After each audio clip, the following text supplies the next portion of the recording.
Okay, we are back with Refilwe.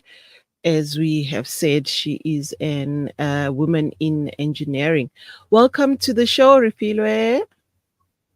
Hi, Phumelele. Thank you so much for having me this morning. Thank you for agreeing to be part of the mid-morning conversation. How are you doing? I'm doing well, thank you. I'm a little bit under the weather, but I'm good. I'm very good to be here. Okay. Remember to take, your usual ginger, turmeric, and the whole concoction that everyone recommends. Now, Refila, let's Yeah. get right into it, right? Um, just tell us a little bit about your journey in engineering. How did you decide on this career path? Okay. I did my undergrad at University of Pretoria. It took me quite a while, and while I was there, okay, maybe I could backtrack and start with what inspired me to actually get into civil engineering. In grade seven, my then CPD teacher was randomly talking about the work her husband is doing and constructing a road in Polokwane. I was like, wait, your husband is doing what? So that sparked an interest in me to say, you can, okay, obviously we know that we have roads and buildings, but to actually hear about somebody that's actually doing it. So when I ran back home and I was discussing it with my dad, that's when I learned that my dad is actually involved in the sector as well. He's a land surveyor. I always knew he was a land surveyor, but not exactly understood. I never put the two together. Um, Jump forward to I went to tax, and that's when I did my undergrad in civil engineering. It was a uphill battle. If anyone has been to tax, they know. But then I managed to complete it. And from there, I worked at GIP Engineering and Infrastructure in their Durban office. I stayed with them for about 3 years. Um, and that's when I was just a graduate engineer. And then I was doing mostly water loss management projects. And and then I went to site, and that's where I was an assistant resident engineer for constructing a road in Limpopo. So it was like a full circle moment for me when that happened. I really enjoyed that. But then an opportunity came for me to join National Department of Public Works to do structures. So I'd always loved structures as well, but I was very intimidated by structures. I mean, in undergrad, those were the most challenging subjects, right? So you would, yeah, I was very intimidated, and I actually thought I don't want to kill people, because structures, there is that factor to say if you don't design your work properly, you will end up killing people.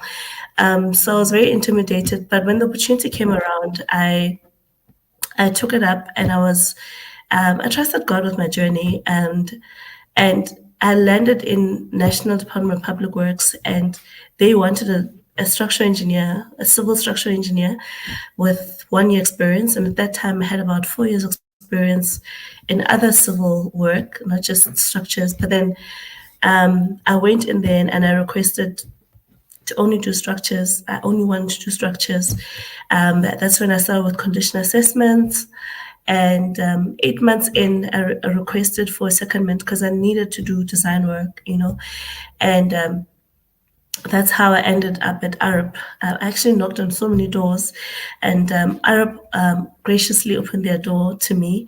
And essentially started as a graduate. I restarted my career as a graduate, and I mean, they held my hand I want to say the first week, because after that I was thrown in the deep end. I was modeling buildings, and I really enjoyed what I was doing.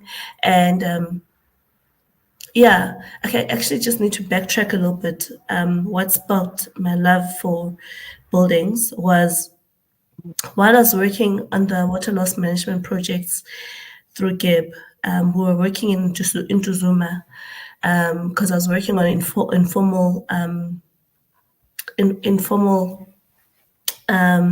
areas, and I saw Okay. how the people lived there. It broke my heart. It broke my heart Mm, how our people are living in. I mean, I've seen people living in shacks, but I've never seen shacks. I mean, if you've been to Durban, you see, the mountains and how it just looked like people are just living in each other. Like the buildings are just back to back, the shacks are back to back, and there's sewer. It was smelling. I didn't. It broke my heart, and I had no idea how I'm gonna navigate from what I'm currently doing now, which is water loss management, into structures. mhm, You don't just do that switch, So when the opportunity arose, I applied and I trusted God with my journey. And yeah, that's how I end up in doing buildings. And I can say I never looked back, but the thing with, with our industry, they'll always throw something at you. Yeah, I mean, I'm doing water retaining structures now, but yeah, I really love buildings. My heart is for giving people dignity by creating homes for them, somewhere, somehow, So that's where my heart is more than anything. Yeah, there's a whole lot, but we'll unpack as we go along. what? This is incredible, and I just want to digress a bit from the formal part of engineering, and this is the fourth day that I've been interviewing women in different leadership roles, and structures that are way up there, and the theme that I'm getting throughout is that they used their feminine or emotional side in order to do and to progress in certain works, and it's what actually, like right now, before I even ask you anything else, it's what is coming through, from now, that what you saw something, you were busy with something else, you were busy with your structures, and then you saw something that affected you emotionally, and you said, I have to do something here. So tell me, because most of the time as women, our emotional side, it's always taken as a negative, a weakness, a downfall, so how have you used your emotional side as actually a strength in your career? Sure. I'm very expressive. So I think anyone that has worked with me knows I'm a straight talker. Um, and when I'm passionate about something, it's really hard for me to let it down, especially if it's going to improve people's lives. I remember last year I was actually serving notice at my previous employer, and a project landed on my lap, and you can imagine, this is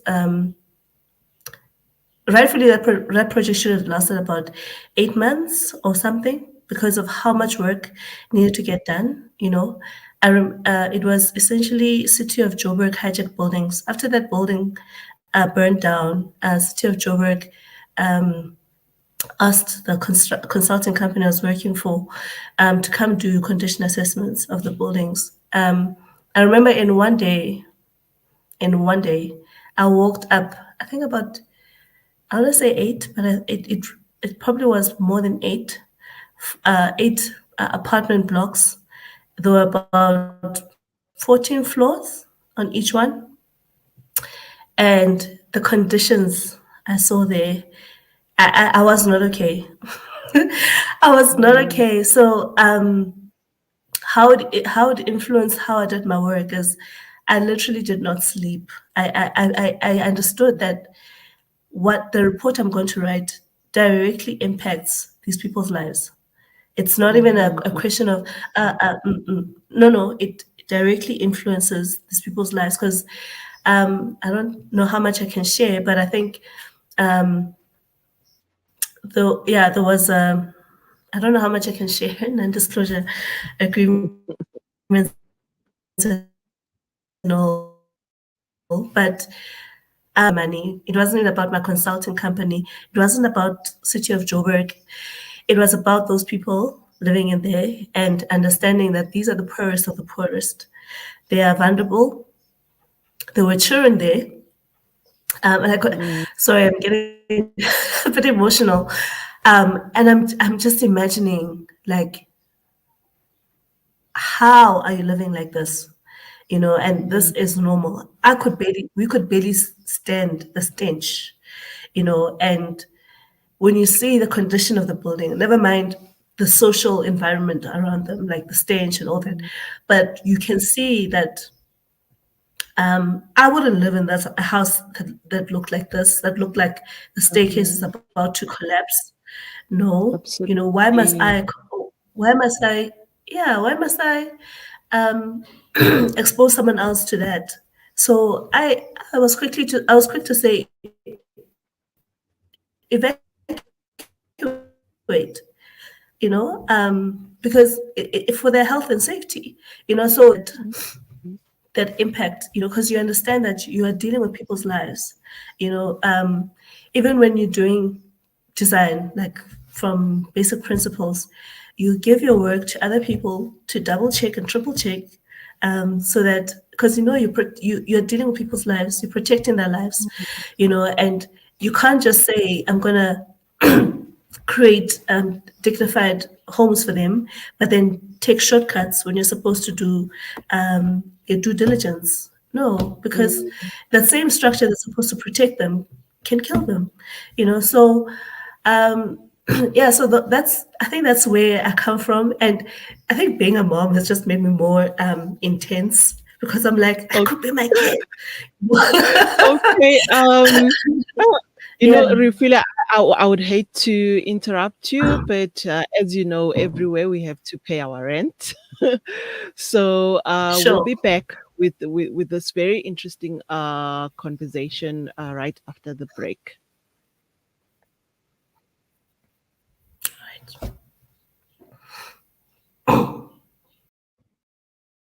This is Salam Media, coming to you live from South Africa.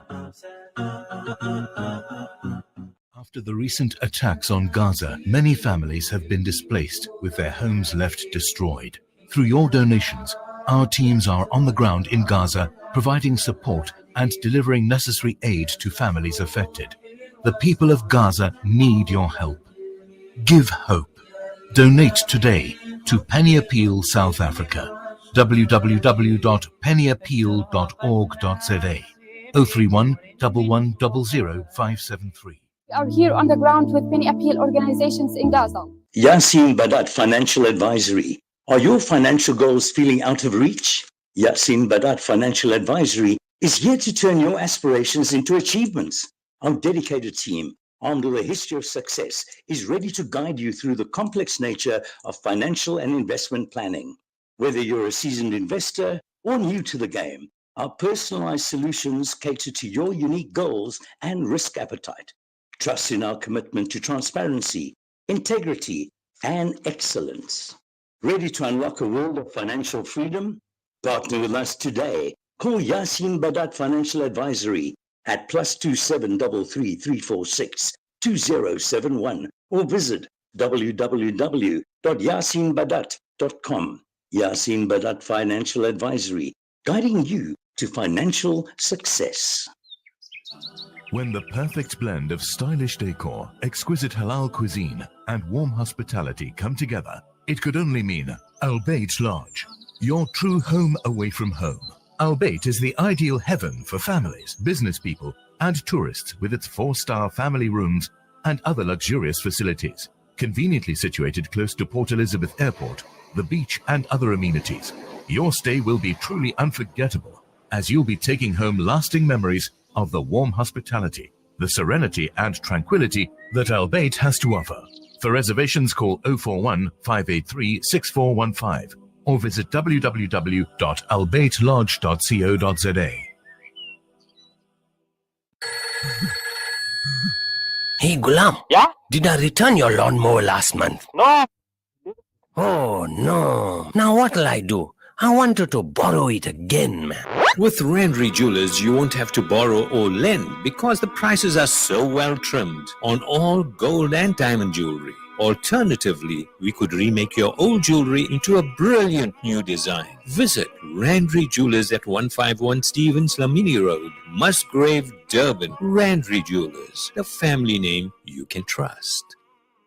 Attention drivers, revamp your ride with top quality tires at Best Drive Braamfontein. Our seasoned technicians guarantee a perfect fit for a smooth, safe journey. Choose from premium brands to budget-friendly options, all at competitive prices with special offers. From tire installations to brakes and shocks, we have all your vehicle needs covered. We also specialize in wheels, batteries, and suspension repairs. Get to meet our hands-on director, Mohammed Desai. With over 3 decades of experience, he ensures you receive exceptional service. Enjoy Salah facilities and a complimentary tea or coffee while you wait. Don't compromise on safety and performance. Ample parking available and full-time security on premises. Visit Best Drive Braamfontein today or call 011 837 4000 or 5000. We are 1 kilometer off the M1 highway. Take the Smith Street off-ramp towards Fortsburg, Fitas. Best Drive Braamfontein, where excellence meets service. Breaking stereotypes, moving boundaries, joining hands. Salam Media.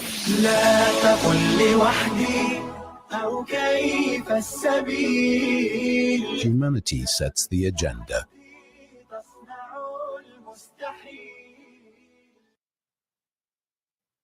Welcome back. If you've just joined us, we are talking to Refilwe, a civil engineer. And just before the break, she was just explaining to us the impact that,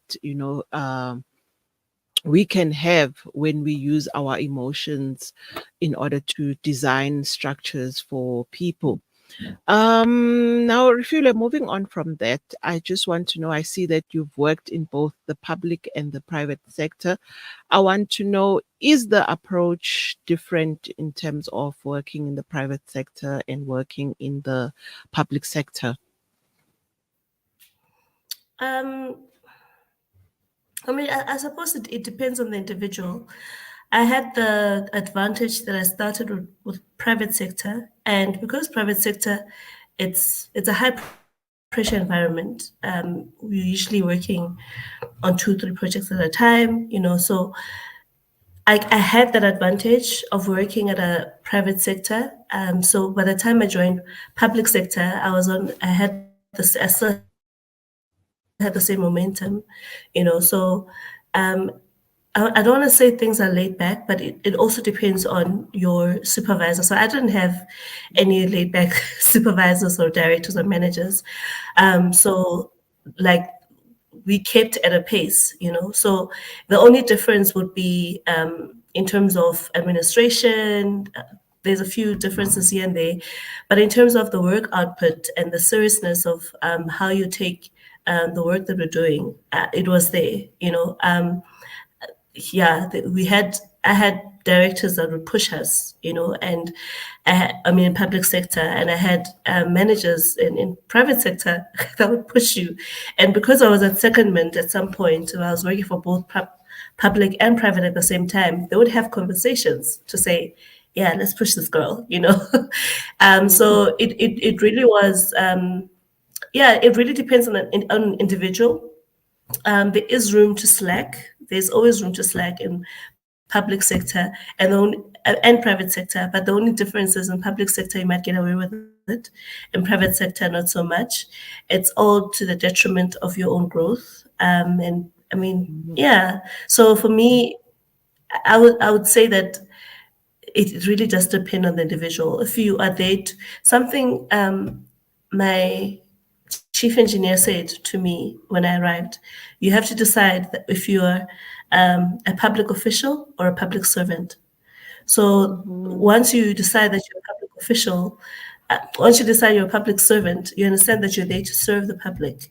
It's not about the public serving you. And I think that made the difference in how I carry myself even within public sector. Incredible.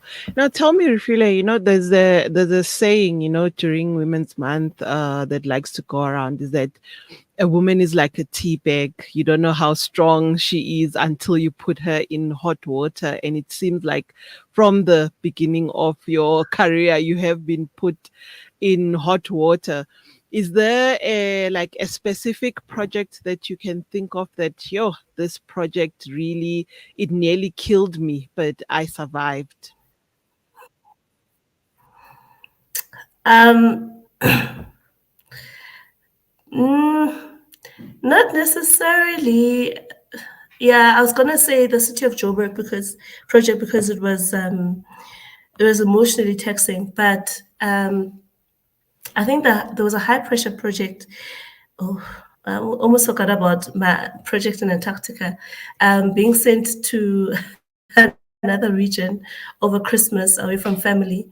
That was quite intense, and the working hours were incredible. I mean, the work itself was not that intense because it was working with the maintenance team. We're doing repairs, we're doing condition assessments, and all of that. It's the work I'm used to. I think it's just the work conditions that were very intense. The team from public, we were up at 7, working till 10 p.m.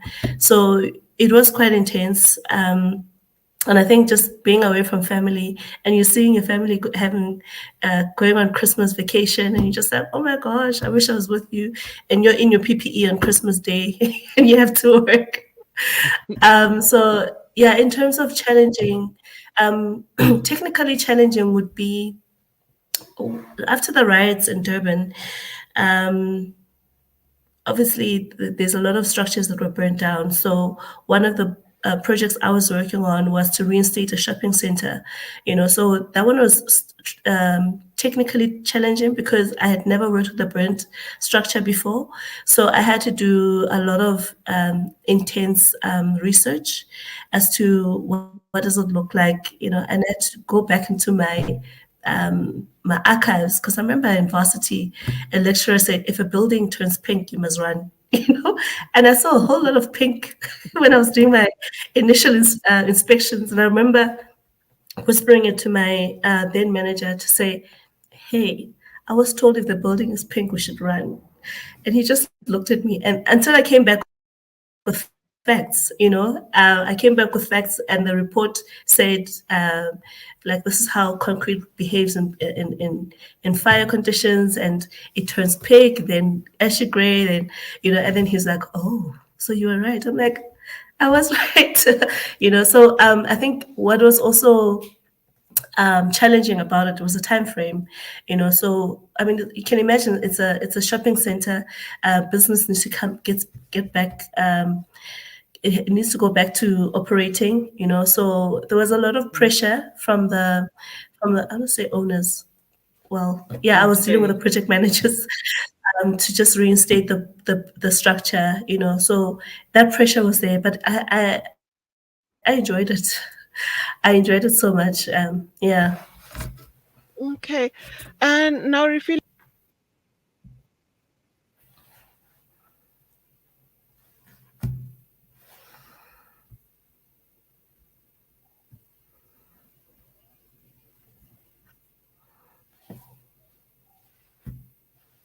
Oh, you're muted.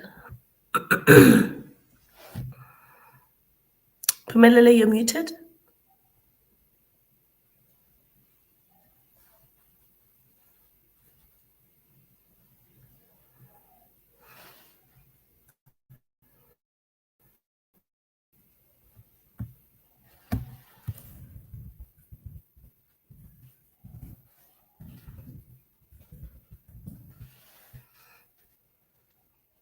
okay, all right. Forgive us there a bit.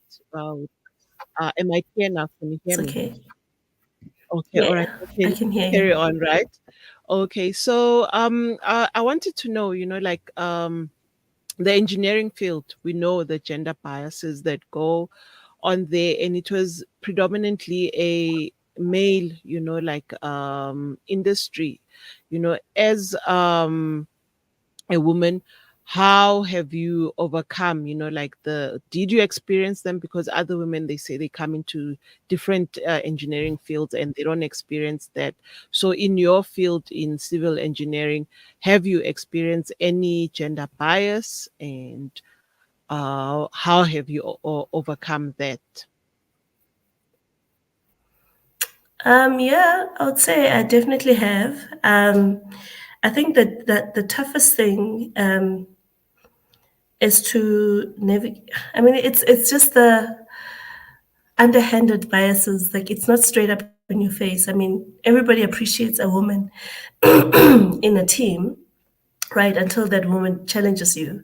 So I think that's where the tricky part comes in. I remember when I was early in my career, and one of my colleagues was working on another project, and I was curious. I was curious about the project, how he came up to his decisions, what were his assumptions, and all that, and and just having that moment of just questioning him. I mean, I wasn't drilling him, but I was inquisitive, as to how, okay, I know the things to be this way. Why did you use that instead of this? And I remember later on, there's a lady that I was working under. She sat me down in the boardroom and she said, "Hey, yeah, sometimes when you question men, they feel like you are undermining them." Or And challenging them? I was completely oblivious. I thought I was having a conversation. I thought I was having a conversation with a colleague, about the work. It had nothing to do whether he's a man or I'm a female, whatever. So those cultural, underlining things, like, as a woman, you can't question a man when a man has decided.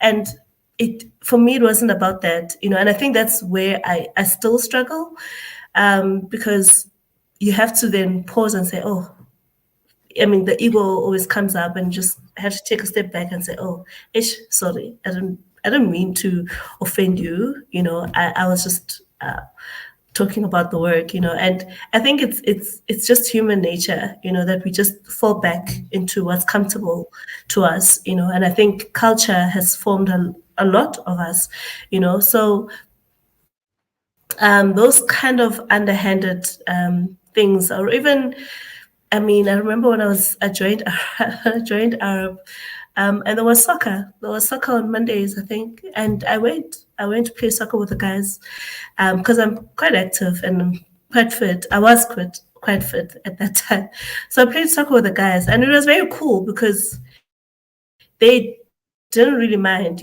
But then I could.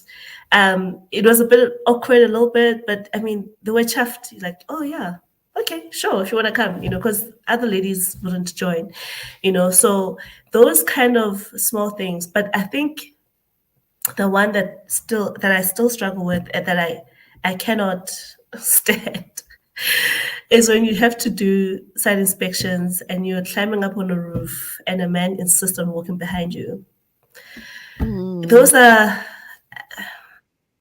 And it doesn't matter whether you're wearing your PPE, you're wearing skinny jeans, doesn't matter. So it's frustrating, and you have to, as a person, as a female, remain professional, And I'd be at that time fuming, like, I want to tell this person off, like, what are you here for, But I have to remain the professional person, and carry out my work, and just being able to put in blinders to say, okay, I'm here to do inspection. Ignore him, ignore him, ignore him. I mean, I don't know how many marriage proposals I've gotten on site. So it's just those few things that you have to navigate. And I think even one thing I've realized, that it's harder for men to trust women right away as opposed to their guys, because with guys, it's just this unspoken, like, agreement that they have, So when a woman has to come in, you have to work a little bit harder to get that trust. You need to show that you know what you're talking about, you know what you're about, you know what so it doesn't come that easily for men to say, Yeah, sure. Pick Refilwe. So when you do get picked, it's like it's an honor, because All right. you've you've earned a place. Okay, I mean, Refilwe, like, we have to put a quick pause on our conversation. Very exciting, very interesting, okay. and we'll return more on this conversation after the break.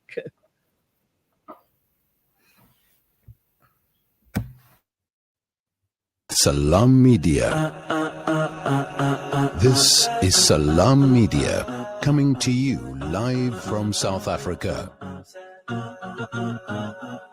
Valley's Motor Spares. We supply motor spares and accessories for all makes and models of motor cars, LDVs, bakkies, trucks, and earth-moving equipment. We deliver on time, every time. Please contact us via WhatsApp on 014-592-0925 or call 014-592-0925 or visit 28 Zenderling Street, Rustenburg. Remember the name, Valley's Motor Spares.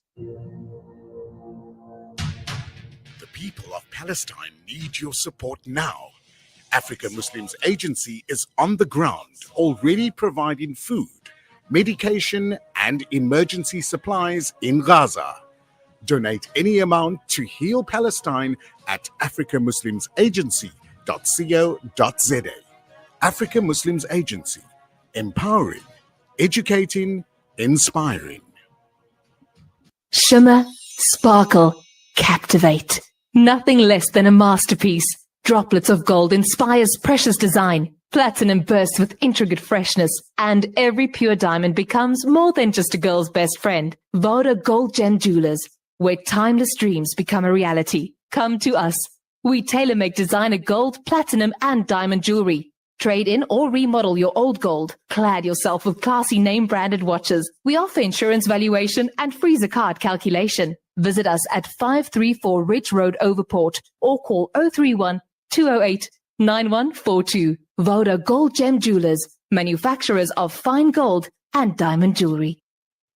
Searching for elite local and international investment and advisory services from an award-winning firm? Look no further than the Belmont Mayer Group, your gateway to unparalleled investment and wealth management. At Belmont Mayer, we believe in the art of wealth creation, a meticulous process fueled by our unwavering commitment to excellence. With a focus on providing elite alternative investments and quality advice, we also pride ourselves on maximizing value for our esteemed investors, as seen through our consistent outperformance. Your financial success is our top priority. Join us at Belmont Mayer and experience the difference firsthand. Ready to embark on a journey of greatness? Contact us today. Reach out to the Belmont Mayer Group on 078-786-1698. Call or WhatsApp or email us at info@belmontmayer.com. Elevate your financial future with Belmont Mayer, where every detail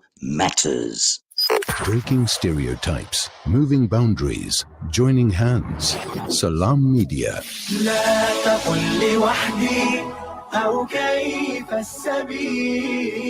Humanity sets the agenda.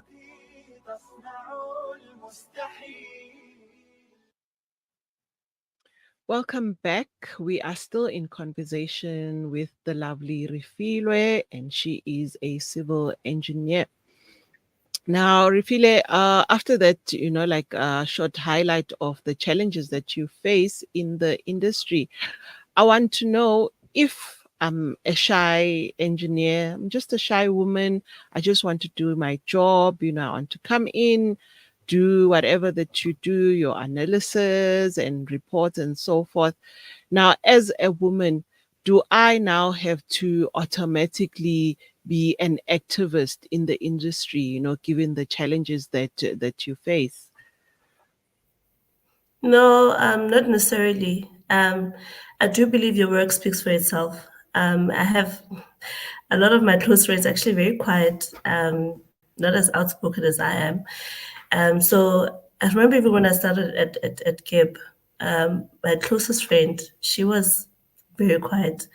kept her head down, did her work, and I mean, it was a yin and yang kind of situation, because it just didn't make sense. How do we get along? Because I speak my mind, and then I speak my mind, keep my head down, do my work, but the most important thing in this industry is that your work will speak for itself. Even if you don't shout it out of the rooftops, your work will speak for itself. And you'll be highly sought after. I've seen, like, even colleagues that are quiet, they don't speak out. They don't, I mean, they're not pushovers. You can't use them as a doormat, but because they're really good at what they do, they're highly sought after. So you don't have to be an activist. You don't have to be an activist, but I think inherently, for the fact that you get into this industry as a female, you end up being an activist, right? Just by what is this? You are challenging stereotypes. Because people just think women are just, I don't know, actually, I don't care what people think about women. I mean, things like women that have nails and their wig done, they're lazy. I know women that are always made up every single day with makeup, but they're those you can't put anything past them in terms of their technical capabilities. One such a woman is this lady called Bongeka. She's an architect, and every single day you will come looking like a hobo to the office, but every single day without a fail, Bongeka came with her lashes and her makeup. She's now a director of one of a very big prominent consulting company, architectural consulting company. She was sought after, and we break stereotypes just by showing up in our full selves and doing the work. And I think that's the only thing. Yeah. Now tell me, how can we encourage, more women to get into the STEM fields, because, as we know previously in the past, we've got a number of highly intelligent women who can make such a huge impact in different fields of study, but they choose, to water down themselves in order to accommodate other people and so forth. So how can we remain encouraging them that they belong in the STEM space and they can make an impact, and even you on your personal capacity, what exactly do you do to keep, young girls engaged and encouraged into going to the STEM fields? Yeah, I think just understanding that, I want to say just knowing yourself and going after what interests you. I know people that from a very young age, they're interested in part, want to take part as females. And it's like, why not? Hi, am I back? You're back. You're here. Yes. I don't know how I muted myself.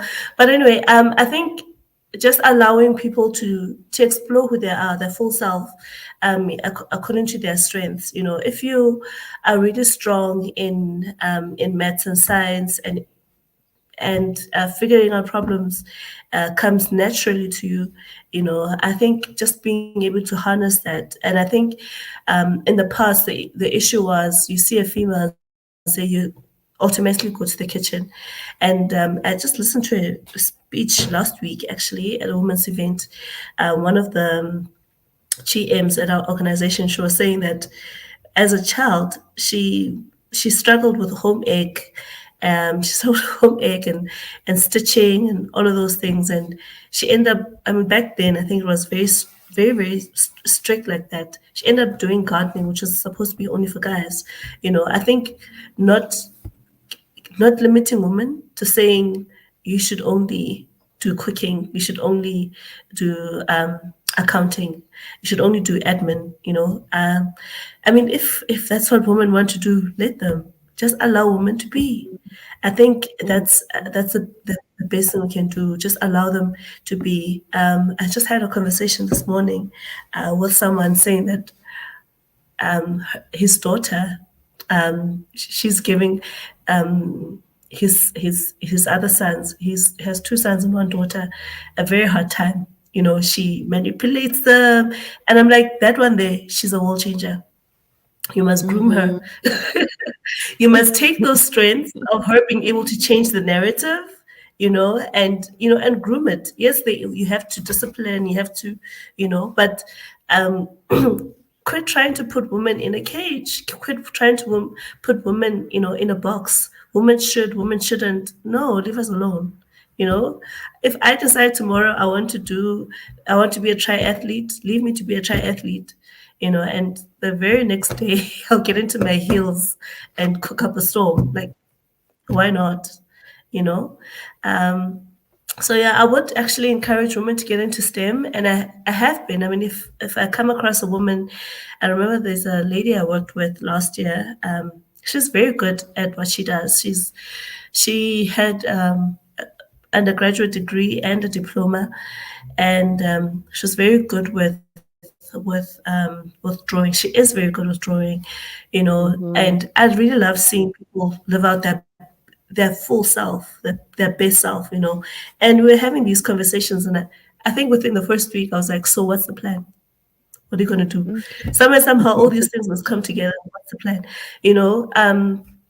Jump forward a few months later, she jumped ship. She got into another firm. There was a colleague of mine that was looking for someone with her particular set of skills, and I picked up the phone and said, you know what, interview her. And he did, and they fell in love with her. She went to that project, and then she moved on to another project. Just being able to put in a good word to say, I see you. Because a lot of the times women may come across as too much, and no, we're not too much. Well, what do you need? Absolutely. Now, Refilwe, we need to take another short break, but we'll be back to finish off our conversation after the break. So see you on the flip side. Sure.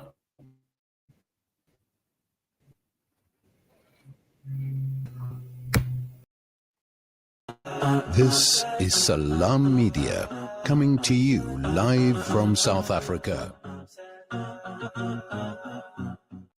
Discover the Africa of your dreams and surround yourself with her spectacular beauty. Relax beneath her serene sunsets and explore wildlife at its natural best. It's where the pride of Africa comes together. The Kwantu Private Game Reserve. Get to know the Big Five or cruise on an elephant safari game drive. Interact with lion and tiger cubs and enjoy world-class halal cuisine while we pamper you during your 5-star stay. Indulge in the true African experience. For reservations, call now on 042-203-1400 or visit kwantu.co.za. The Kwantu Private Game Reserve, the place of gathering. Contact Lenasia Livestock and Poultry for all your Sadaka, Akika and Qurbani requirements. We offer clean, hygienic abattoir style and refrigeration facilities. Sheep, goats and cows are available at competitive market-related prices, direct to the public. We slaughter, slice and distribute on your behalf, but that's not all. Introducing Meatmasters Halal Butchery, our sister company situated on our farm in Lenasia. Unbeatable prices on lamb, beef and chicken. Lenasia Livestock and Poultry. Livestock is our business. We are Sanha approved. Telephone 011-857-1774. Call now. Kids these days are smart, and when you're competing for their attention against their smartphones, you need to make smart choices, like using Sunfoil triple refined pure sunflower oil in every meal you make.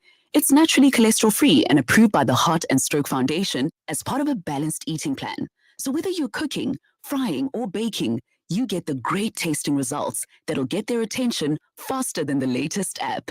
And if that doesn't work, change the Wi-Fi password. Sunfoil. Now we're cooking. Are you planning a wedding, birthday party, corporate event, or any special occasion? Kani's Catering Services got you covered. Our catering services are here to elevate your event to unforgettable heights. From tantalizing appetizers to mouth-watering main courses and desserts, our culinary creations are crafted with passion and precision to delight your guests' taste buds. Our spit braai is a talk of the town. Indulge in succulent, tender meats, slow roasted to perfection over an open flame. Kani's Catering Services chefs bring creativity and expertise to every dish they prepare, ensuring that each bite is a culinary masterpiece. We take care of your guests while you relax and enjoy every moment of your function. Whether it's plated meals to a simple buffet, we are on top of it all. Ready to start planning your perfect event? Get in touch with us today to discuss your catering needs and request a personalized quote. Let us take your event to the next level with our exceptional catering services. Kani's Catering Services, situated at number 373 Jabundlovo Street, Pietermaritzburg. Call now 033 342 3511 or email us on info@kanis.co.za for Pietermaritzburg and surrounding areas only. Visit www.kanis.co.za. Breaking stereotypes, moving boundaries, joining hands. Salam Media.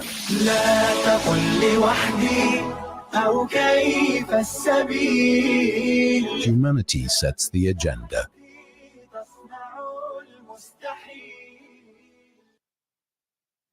Welcome back to the Mid-Morning Show. We are still chatting to our lovely engineer, Refilwe Rapoto. Welcome back, Refilwe. Hi. Okay, I was a bit worried that if you're still with us. Refilwe, when it's Women's Month, obviously the main topics that are going around are issues of equal pay and equal recognition and so forth in all the fields, because that's the challenges that we have previously had. So I want to know from you, in the engineering field, have you experienced the same challenges that, if a male counterpart is working on a project, maybe they are paid 10,000 rands, and if you were to work on the same project, you are most probably will be paid 5,000 or even a much lesser amount. Have you experienced such challenges, and have you had to challenge them? No, when it comes to people's monies, I don't like to break my heart, Phumelele. I don't like to break my heart. No, I haven't experienced. Or maybe I did. I just didn't know. I wasn't aware of another person earning more than me for the same work that we're doing.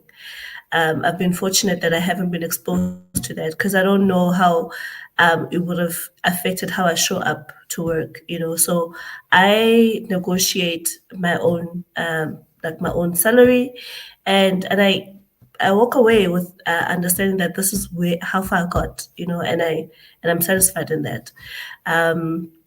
But I have experienced a situation where people with, I want to say, less qualifications than you, but you have the same amount of work responsibilities, or even years of experience, but they're respected more for, like I said, it's a men's club, so you end up having to just do a little bit more, to show yourself, to say, hey, I'm here,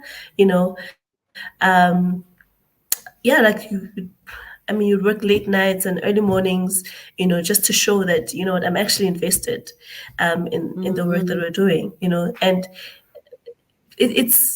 I think it depends on the manager. You can have a manager that from the onset, they believe in women empowerment, and they don't buy into these biases. They understand that, they understand what women bring to the table, and from the onset, it's nice, But you also can have situations where,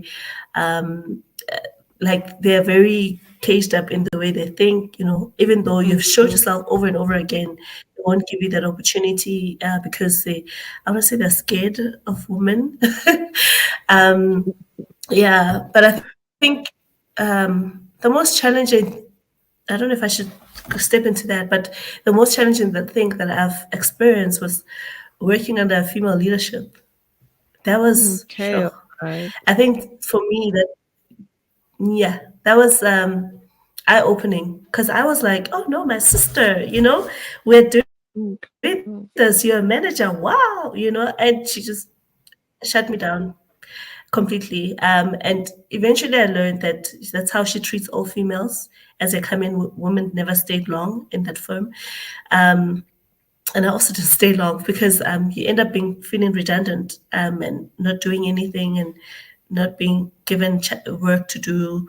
And you feel frustrated, like I got to work at 7 o'clock, I'm leaving at 4:30, and I have nothing to show for it, So I think in that sense, I think we need to speak more about women pulling down women in the workspace. It's very, I've experienced a lot of women that empower us, but it's the day to day, and the snide remarks, the gossiping, the look in the passageways, that's just not nice, and you have to actually now show that, no, I'm actually a nice person, and to have people warm up to you, and it's like, why are we playing these games? Why can't we just get along from day one? Yeah, It's I think it's the most disheartening thing. Yeah, there's very few of us in this industry. We should be having girls club, going out for drinks, after work, non-alcoholic or alcoholic, whatever, but just to enjoy ourselves as ladies, like we're actually doing this and empowering each other. Yeah, I think that's, for me, that's what I found most disheartening, that women are doing this to each other, even probably the pay scales also. Oh, okay. Yeah, no, that's sad to hear, that's disappointment. That's actually disappointing, because you would expect that, in a field where there's so little of the percentage of women, it should be a women stand together club. Now, Refilwe, let's move on to self-care and mental wellness. I'd like to know, how do you take care of yourself? How do you take care after a long day, a draining day, a tiring day? What do you do to wind down and just take care of yourself? Make sure that you are strong enough to tackle the next day.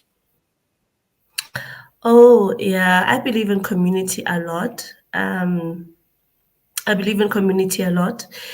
There's a lot of things that I had to navigate if it hadn't been for my community, not just physical community, but even my church community, my family, just being able to pick up the phone and say, hey, I'm not okay, I think that has made the biggest difference. I don't suffer alone, Phumelele. I will not suffer alone. So I'll pick up the phone and call someone and cry. I'll pick up the phone and call someone and say, this is not fair. Or even ask for advice, like legal advice.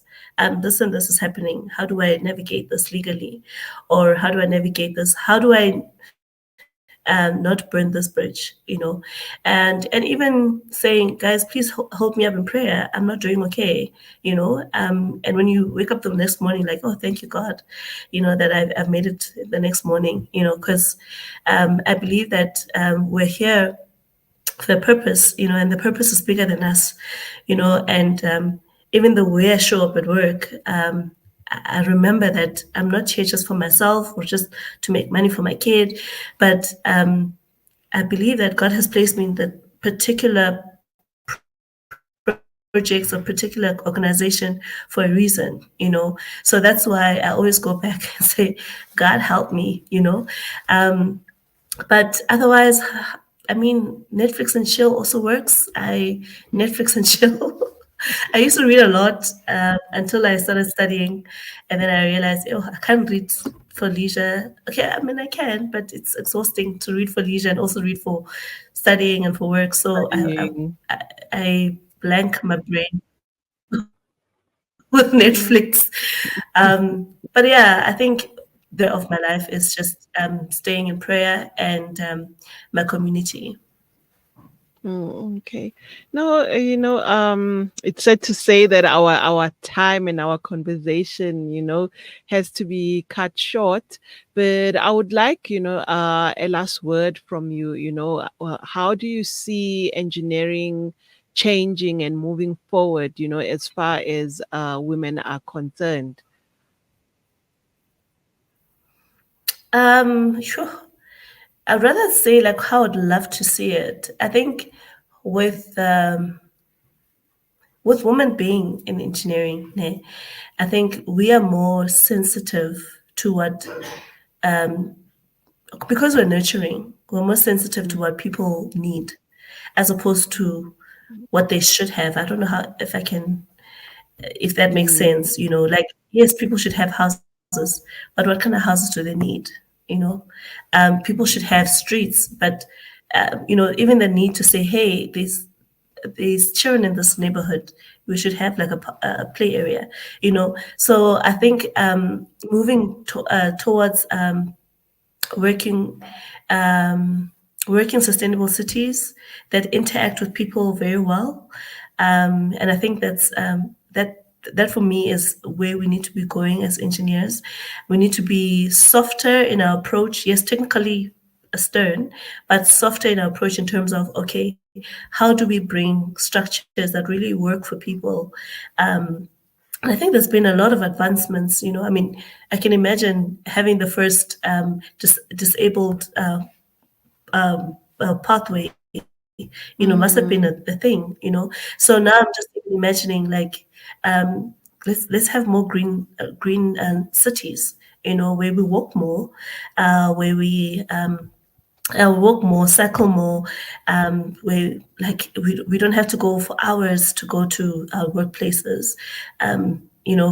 Everything is more sustainable, everything is integrated, and I think that's definitely the direction we're moving into. But I think more than anything, as engineers, for the advancement of 4IR and AI, I'd really love to see like things that would have taken us like a week, like a analysis that would take me a week, I leave it with AI and it does the analysis and I have more time.